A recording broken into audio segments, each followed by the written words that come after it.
Welcome back to the channel, and today we're taking a quick look at the brand new Mandalorian figure from the Mandalorian and Grogu movie. This is a really nice figure. I think it comes with just enough new stuff to make it interesting to purchase if you have the previous versions.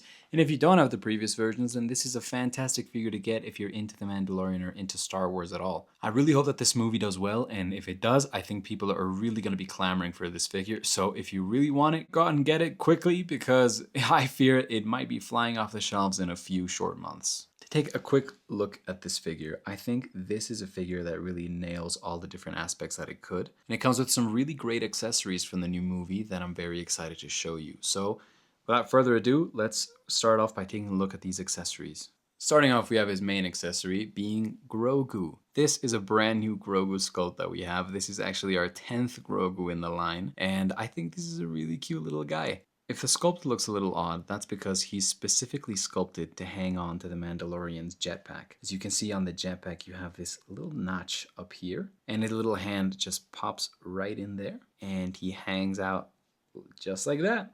I think it's great to get a new accessory like this. I think it's really fun to have the Grogu hanging out from the jetpack back there, rather than being in a pram or just sitting on the floor. So I think this is a very creative little Grogu, and I'm really happy we got this. Going over the articulation on Grogu, he can move his little arms, and his little head is also on a ball joint, so it spins around a little bit. And also, his arms and legs also have teeny tiny little ball joints, so you can pose him around a little bit, but he's mostly just going to be hanging out on the jetpack, just like that. Next up, we have this brand new rifle. This isn't something that we've seen in the show, so it must be from the movie, and I think it's a really nice design. I don't like it quite as much as the amp and phase rifle from the previous Mandalorians, but I think this is a really cool design. It looks very realistic, and that actually comes with another little accessory here, being the scope, which you can actually remove. I remember there's a scene in the first season of The Mandalorian where he uses a scope to start looking around, so I'm sure this is something that'll pop up in the new movie, but you can just take the little scope off,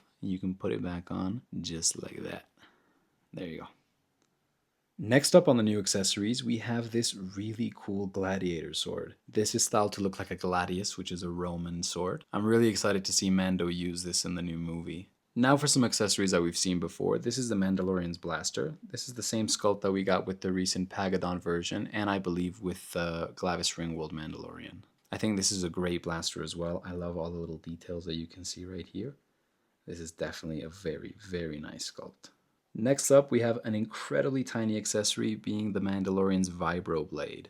This is also a really nice sculpt. It's the same one we got with those previous two Mandalorians I spoke about, and I'm really glad we got it in this one as well. The Mandalorian comes with this really cool little holster where you can store his gun, so that slips in just like that. If you're afraid of losing the Vibro Blade, remember you can always store it in his shin right here.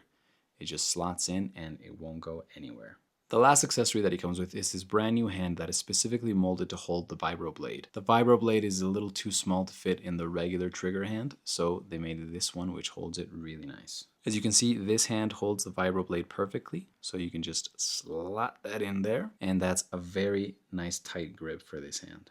Going over the figure itself, there are a few notable differences between this and the Glavis Ringworld Mandalorian. First off, they have removed the thigh swivel completely on this figure. This is all completely one piece. However, what they did give us was a brand new boot swivel on this specific leg. As you can see, it swivels completely independently from the rest of the knee.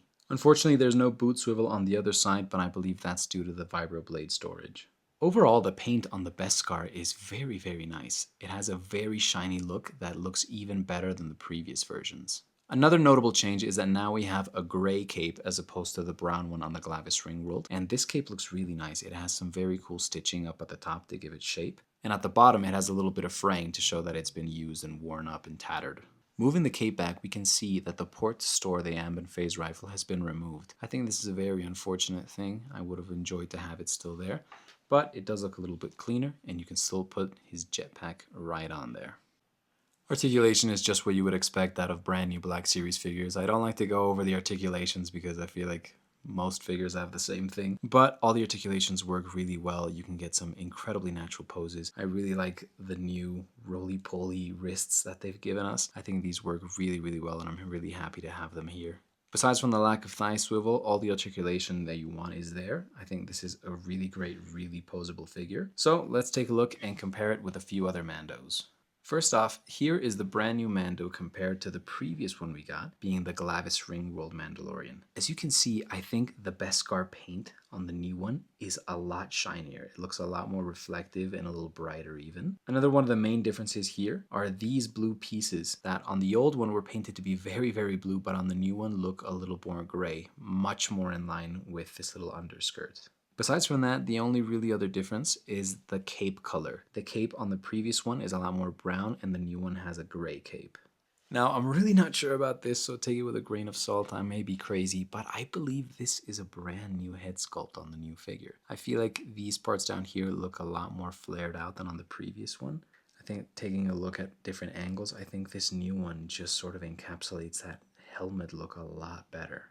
I think for me personally, the colors on the Glavis Ringworld Mandalorian I like a little better. I think the blue breaks up a lot of the silver and the gray, and I think the brown cape also complements that. So I think for me, the Glavis Ringworld is still my favorite, but I'm very happy to have this new version too. Another figure I want to compare is this brand new Pagadon version of the Mandalorian. If you're gonna have only two Mandalorians on your shelf, these two are the ones to get. This Pagadon version brings in a lot of that series nostalgia, and this new one just encapsulates the whole rest of the season, the movie, everything. So I think if you could only get two, these are the two to get. Next up here is compared with the only other figure I have for the Mandalorian and Grogu movie, being the Remnant Stormtrooper from Target. I think these two look really great together. I really love all the weathering on the new Stormtroopers, and I hope to get the new figures out really, really soon. And lastly, I also wanted to compare him to the new IG-12 that we got a while ago. I think the silhouette of the Mandalorian and an IG unit next to each other is just incredible. It gives me so much nostalgia for the first season. And I really hope we get an IG-11 with this new body sculpt. I think it would look insane next to this figure. So there you have it. That's a very quick and easy review of The Mandalorian. There's really not a ton to say. We've gotten a bunch of these figures already, but I think this is really one of the better ones. If you don't have any of the previous versions, are you getting this one? If you do have the previous versions, are you still getting this one? Why? Are you excited for the movie? And do all the good stuff like, comment, and comment down below. Let me know what's your favorite kind of soup. Yeah, bye.